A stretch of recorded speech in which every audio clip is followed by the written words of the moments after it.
проектът беше много полезен за мен и смятам, че не само за мен, и за всички спортни клубове, които участвахме, защото смятам, че контакта между спортните специалисти води до добрия резултат в постиженията и заниманията на децата и трябва да има все повече такива форуми, в които да обменяме опит. Впечатленията от проекта са позитивни и то доста. Видях реакция и резултат от децата още на следващата тренировка. Мисля, че беше много полезно и за самите родители, така че ще се радвам, ако по-често има такива срещи, защото наистина резултатът беше много позитивен от гледна точка към децата. Децата разбраха много неща, които трябва да правят и не трябва да правят в училище или в тренировъчния процес, който водим. И така че мисля, че беше много полезно за всички това нещо. Инициативата е страхотна, трябва да се правят повече такива инициативи, защото липсва връзка между родителите и спорта, който практикуват децата. Трябва да има повече родители трябва да се поинтересуват детето им как се чувства на терена или на мястото, което спортува. Дали е обидено, дали то обижда, което също е важно. Това всичко е вкъщи. Другата работа е на треньорите. Треньорите се справят с всичко друго.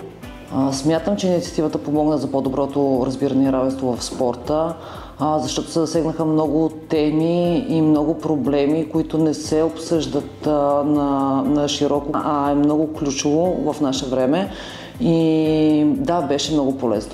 Този проблем не е тайна, има го и в училищата, не само в спорта и малко ли много той се пренася дори неволно да е не само в футбол, като цяло всички спортове, тенис, бокс.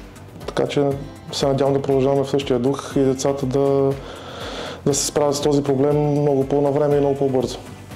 Работата на спортните клубове за справянето с дискриминацията и насилието е една от основните цели и идеи на спортните клубове и когато има добър контакт между нас, не само между нас, ами на местни нива с общини и училища, защото спортният клуб сам по себе си не може да достигне до тези деца, ако няма подкрепата на директори, на учители, на институции.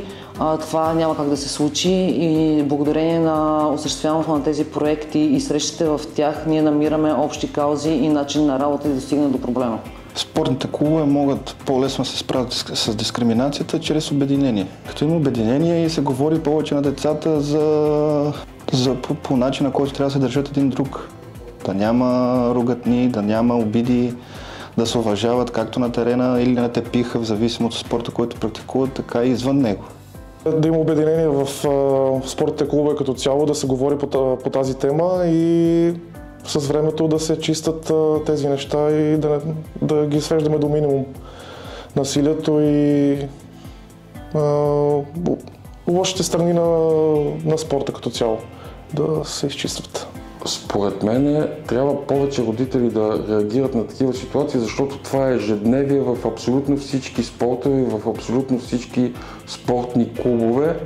Има проблеми с дискриминацията, дали е физическа или психическа. В повечето случаи е психическа, всичко идва от родителите. Родителя трябва, те хората казват, че треньорът е вторият ти баща, но ти вкъщи трябва да научиш децата си да бъдат смирени, за да станат силен и добър отбор, първо трябва да си бъдат приятели. Приятели означава да си помагат физически и психически и да не се обиждат, а да излезнат на терена да се забавляват. Най-полезната част от работните срещи е тази, че достигаш наистина до колегите. Виждаш тяхната гледна точка, участвате в дебатирането, в разглеждането на тези казуси и в днешно време всеки човек е ангажиран, няма време за нищо, но благодарение на това ние успяхме да се съберем на едно, да обсъдим много неща и достигнахме до много общи идеи, които смятам, че ще осъществим за в бъдеще.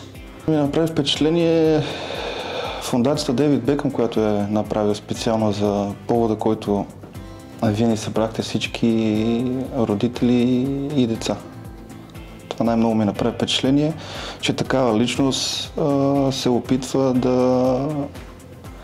разграничи децата от пороците, които не са правилни за изграждането на един колективен спорт. Мисля, че за децата най-интересното и най-полезното нещо беше презентациите, които се пускаха по време на срещите. Така взеха им вниманието тези презентации, защото имаше много подробни видеоклипове, много подробни материали и там по-нагледно те видяха нещата от първо лице. Как да се справяме с насилието и тези пороци.